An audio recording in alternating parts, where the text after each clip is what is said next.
नमस्कार दोस्तों। आज 14 अगस्त है और आज फिर से हम हाजिर हैं आज के द हिंदू लेके। तो द हिंदू के पहले आपने देखा होगा कि 2 दिन से हम एक स्टोरी सुना रहे हैं, है ना। आज स्टोरी की जगह में एक दुविधा है आपके पास, दुविधा डायलेमा जो कह लीजिए।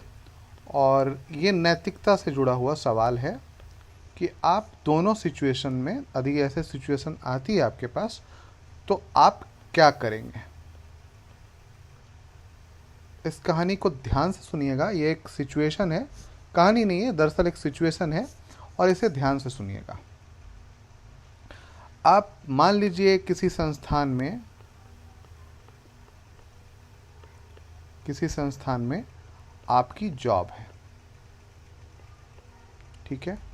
और वो संस्थान एक हॉस्पिटल है, मान लीजिए हॉस्पिटल मान लेते हैं, ठीक है। हॉस्पिटल है, ये संस्थान एक हॉस्पिटल है और एक मरीज आया है आपके पास। आप इसके जो मेन रिसेप्शन होता है उसमें बैठते हैं और एक मरीज जो है आपसे सलाह लेने आया है किसी बीमारी को लेके सलाह लेने आया है कि आपके यहाँ यह इलाज हो जाएगा। आपके यहाँ वह इलाज होता है और उसकी फ़ी लगभग 15 लाख रुपए है। 15 लाख रुपए उसकी फ़ी है। और यह मरीज आपसे कहता है कि भैया मैं बहुत गरीब परिवार से हूँ, मतलब गरीब एकदम तो नहीं है क्योंकि आपके हॉस्पिटल में पहुँच ही नहीं पाएगा, एक रेपुटेड हॉस्पिटल है। तो मैं उस परिवार से हूँ कि यहाँ तक तो मैं जमा कर लूँगा, लेकिन इसके लिए मुझे सारे खेत बेचने पड़ेंगे। तो मुझे कोई और उपाय बता दो। अब आप रिसेप्शन में बैठ रहे हो और आपको पता है कि एक हॉस्पिटल यहाँ पे भी और है जो इसी कार्य को, जो इस बीमारी से जुड़े हुए इलाज है, इस इलाज को मात्र 2 लाख रुपए में कर लेती है और लगभग बराबर है, मतलब सुविधाएं उसमें, एसी नहीं लगा हुआ है, इस तरीके की चीज़ें, मतलब अनावश्यक चीज़ें नहीं लगी हुई हैं। वो सीधे बीमारी का इलाज कर लेता है और इसका खर्चा 2 लाख रुपए है। यह व्यक्ति 2 से 3 लाख या 4 लाख रुपए तक खर्च करने में सक्षम है। अब आपके पास यह दुविधा है कि यह खेत सारे बिक जाएंगे इसके, तो आजीविका चली जाएगी, इसके पास जो जमा पूंजी है वो सब खत्म हो जाएगा। और यदि आप इसे ये बता देते हैं तो मान लीजिए आपके हॉस्पिटल को पता ना भी चलता है तो यह आपके नैतिकता के खिलाफ है कि आप इसके विरुद्ध जाएं। यह जो व्यावसायिक नैतिकता है उसके खिलाफ यह है कि आप उसके विरुद्ध जाएं। अब आपके पास 2 रास्ते हैं। एक, या तो इसे बता देते हैं और इसका इलाज हो जाता है सस्ते में, और इससे क्या होता है कि इसके सारे खेत बच जाएंगे और यह अपना जीवन फिर से सुचारू रूप से सही ढंग से चला पाएगा। दूसरे तरफ है कि आप यहाँ पे जॉब इस संस्थान को फ़ायदा पहुँचाने के लिए ही कर रहे हैं और इसी के कारण इसने आपको यहाँ पे फ्रंट पे रखा है ना। तो आपको सैलरी दे रही है और अच्छी खासी सैलरी दे रही है, बाकायदा ऑफिस दिया हुआ है, बाकायदा स्टाफ क्वार्टर दिया हुआ है, गाड़ी दी हुई है। अब यहाँ पे आपके पास 2 दुविधाएं हैं कि आप इसे यह रास्ता बताएंगे या इसे यह रास्ता ही बताएंगे कि ना आपको यहीं पे करवाना चाहिए, या इसको बताएंगे ही नहीं, बोल देंगे कि आप यहीं पे करवाइए।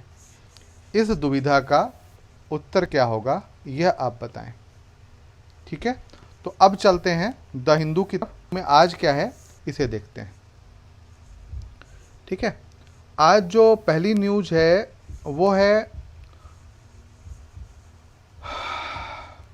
Colombo clears arrival of Chinese vessel, है ना।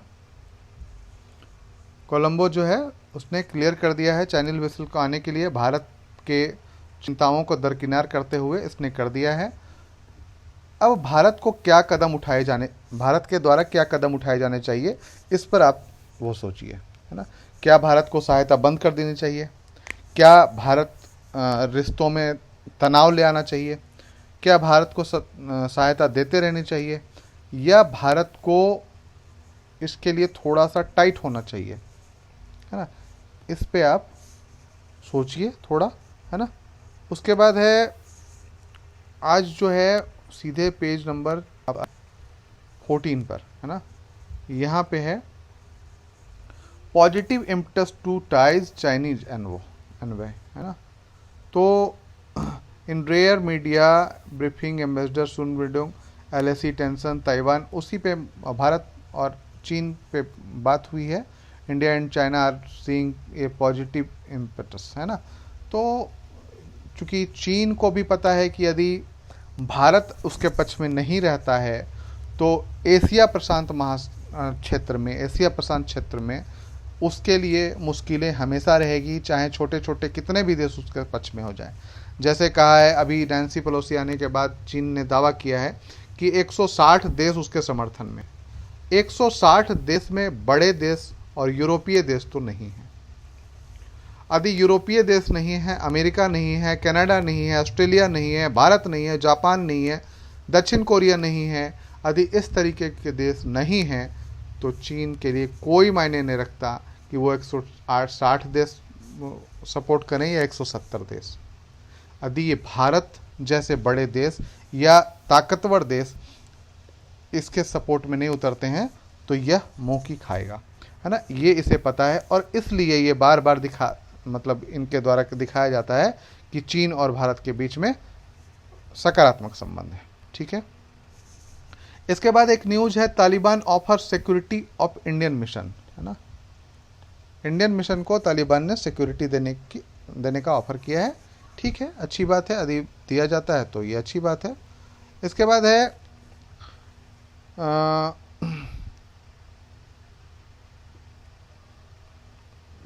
Punjab bans use of 10 insecticide. यहाँ पे पंजाब जो है और 10 तरीके के इंसेक्टिसाइड को बैन कर दिया गया है। तो किन इंसेक्टिसाइड को बैन किया गया है और इससे क्या फ़र्क पड़ता है, थोड़ा सा आप इसे देख लेंगे। इंसेक्टिसाइड क्या होता है इसे आप देख लेंगे, है ना। और उसके बाद है China sending fighter jets to Thailand for joint exercise, ये पेज नंबर 16 में है। थाईलैंड के साथ अपना जॉइंट एक्सरसाइज किया है, और वहीं पे US, Australia, Japan military deal कर रहा है किसके साथ, इंडिया। तो इस तरीके के, ये मैंने पहले भी कहा है कि ये शीत युद्ध शुरू हो चुका है, और इन दोनों में अब ताकत दिखाने की होड़ मचेगी। और मे भी जिस तरीके का रसिया का हाल हुआ था उस तरीके का चीन का हाल हो तो कोई आश्चर्य की बात नहीं है। चीन का हाल मतलब रसिया को जिस तरीके से तोड़ दिया गया था, मे भी चीन को भी तोड़ दिया जाए, ठीक है। तो इसके बाद आगे चलते हैं। Have coastal ecosystem norms been violated, है ना, पेज नंबर 18 पे है। कोस्टल इकोसिस्टम, है ना, तटीय जो इकोसिस्टम है, नॉर्म्स बीन वायलेटेड, क्या वो मतलब वायलेट करते हैं नॉर्म्स को या उनका वायलेशन किया जा रहा है, इसी के बारे में ये आर्टिकल्स है, इसको पढ़ लीजिए।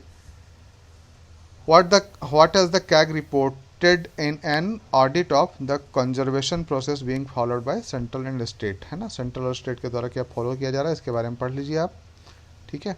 इसके बाद है what is the threat from zoonotic disease. Zoonotic disease उसे कहते हैं जो पशुओं से मानव में होता है, और इसके लिए क्या मतलब, जैसे हमने अभी देखा कि कोरोना वायरस भी जूनोटिक डिजीज था, वो पशु से मानव में आया था, किस पशु से नहीं आया था वो बाद के बहस है, लेकिन जूनोटिक डिजीज था, ठीक है।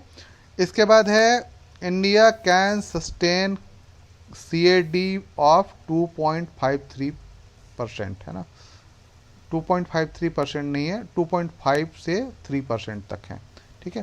तो भारत जो है अपना करंट अकाउंट डेफिसिट जो है वो GDP के 2.5 से 3% तक रखेगा। यदि ऐसा कर पाता है तो ये हमारे लिए बहुत अच्छी बात है, ठीक है। करंट अकाउंट डेफिसिट क्या होता है इसे आप पढ़िए, ठीक है।